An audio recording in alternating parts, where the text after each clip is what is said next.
নমস্কার বন্ধুরা। আজ আপনাদের সাথে একটু ছোট্ট গল্প করা যাক।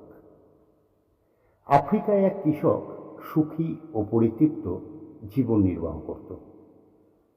সে সুখী ছিল কারণ তার যা ছিল তাতেই সে সন্তুষ্ট ছিল। আবার সে সন্তুষ্ট ছিল বলেই সুখী ছিল। একদিন একজন বিজ্ঞ ব্যক্তি তার কাছে হীরের মহিমা কীর্তন করে হীরের ক্ষমতা সম্পর্কে অনেক কথা বললেন। তিনি জানালেন, তোমার যদি বুড়ো আঙুলের আকারের একটা হিরে থাকে তবে তুমি একটা আস্ত শহরের মালিক হতে পারবে, আর হাতের মুঠোর আকারের একটা হিরে থাকলে সম্ভবত একটা দেশের মালিকও হতে পারবে। এই বলে বিজ্ঞ ব্যক্তিটি চলে গেলেন। কিন্তু সেই রাত্রে কৃষক আর ঘুমোতে পারলেন না। তার মনে সুখ ছিল না, কারণ হীরের অভাব তাকে অতৃপ্ত বোধে পীড়িত করতে থাকল। অতৃপ্ত বলেই সে অসুখী ছিল। পরদিন থেকেই কৃষক তার খামার বাড়ি বিক্রি করার জন্য তোড়জোড় শুরু করে দিলেন। শেষ পর্যন্ত সমস্ত জমি জায়গা বিক্রি করে তার পরিবারকে একটি নিরাপদ জায়গায় রেখে সে বেরিয়ে পড়লেন হীরের খোঁজ করতে। সারা আফ্রিকা সন্ধান করে কোথাও হিরে পেলেন না। সারা ইউরোপ খুঁজলেন, কিন্তু সেখানেও কিছু পেলেন না। যখন স্পেনে এসে পৌঁছলেন তখন সে শারীরিক, মানসিক, এমনকি অর্থনৈতিক দিক থেকেও সম্পূর্ণ বিধ্বস্ত। চরম হতাশাগ্রস্ত হয়ে অবশেষে বার্সিলোনা নদীতে ঝাঁপ দিয়ে সে আত্মহত্যা করল। এদিকে যে লোকটা খামার বাড়িটি কিনেছিল সে একদিন সকালে ক্ষেতের মাঝখান দিয়ে বয়ে যাওয়া ছোট্ট নদীতে উটকে জল খাওয়াচ্ছিল। নদীর ওপারে একটা পাথরের টুকরের উপরে সকালের রোদ পড়ে রামধনুর মতো বিচিত্র রঙের ঝকমক করে উঠল।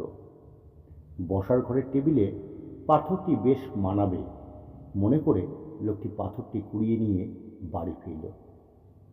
এদিকে সেদিনই বিকেলেই সেই বিজ্ঞ ব্যক্তিটি বাড়িতে এসে টেবিলের উপরে ঝকমকে পাথরটি দেখে জিজ্ঞাসা করলেন, হাফিজ কি ফিরে এসেছে? হাফিজ ছিল সেই পুরনো মালিকের নাম। খামার বাড়ির নূতন মালিক বললেন, না, কিন্তু একথা জিজ্ঞাসা করছেন কেন? বিজ্ঞ ব্যক্তিটি বললেন, ওই পাথরটি একটি হিরে, আমি হিরে চিনি। মালিক কিন্তু মানতে চাইলেন না। সে বলল, না না, এটি একটি পাথর, আমি নদীর ধারে কুড়িয়ে পেয়েছি। আমার সঙ্গে আসুন, দেখবেন সেখানে এই ধরনের পাথর আরও অনেক আছে। তারা দুজনে কিছু পাথর কুড়িয়ে পরীক্ষার জন্য জহুরের কাছে পাঠিয়ে দিল। পাথরগুলো হিরেই। দেখা গেল সমস্ত ক্ষেতটিতেই একরের পর একর জুড়ে অজস্র হিরে ছড়ানো আছে। প্রত্যেক গল্পেরই একটা নীতিশিক্ষা থাকে। এই গল্পটির 5টি নীতিশিক্ষা আমি পেয়েছি। 1, হাতের কাছে সুযোগটিকে যথার্থভাবে সদ্ব্যবহার করাই সঠিক মনোভাব।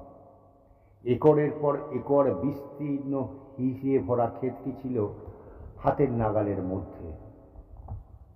সোনার হরিণের সন্ধানে না ছুটে সঠিক দৃষ্টিভঙ্গি নিয়ে প্রাপ্ত সুযোগের সদ্ব্যবহার করাই উচিত।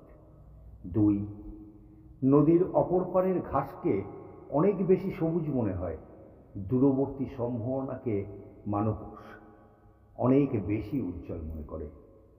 3, প্রাপ্ত সুযোগকে কাজে না লাগিয়ে যারা সুদূর সম্ভাবনার স্বপ্নে বিভোর থাকে তারা জানে না যে আর একজন ওই সুযোগটি পাওয়ার আশায় উন্মুখ হয়ে আছে। সে খুশি হবে এই সুযোগটি পেলে। সুযোগ, সম্ভাবনা বোঝার ক্ষমতা যাদের নেই তারা সুযোগ এসে যখন দরজায় কড়া নাড়ে তখন আওয়াজ হচ্ছে বলে বিরক্ত হয়ে দরজা বন্ধ করে দেয়। 5, একই রকমের সুযোগ দুবার আসে না। পরবর্তী সুযোগ হয়তো বেশি ভালো হবে, কিন্তু খুবই কষ্টসাধ্য হবে, কিন্তু একই রকম হবে না।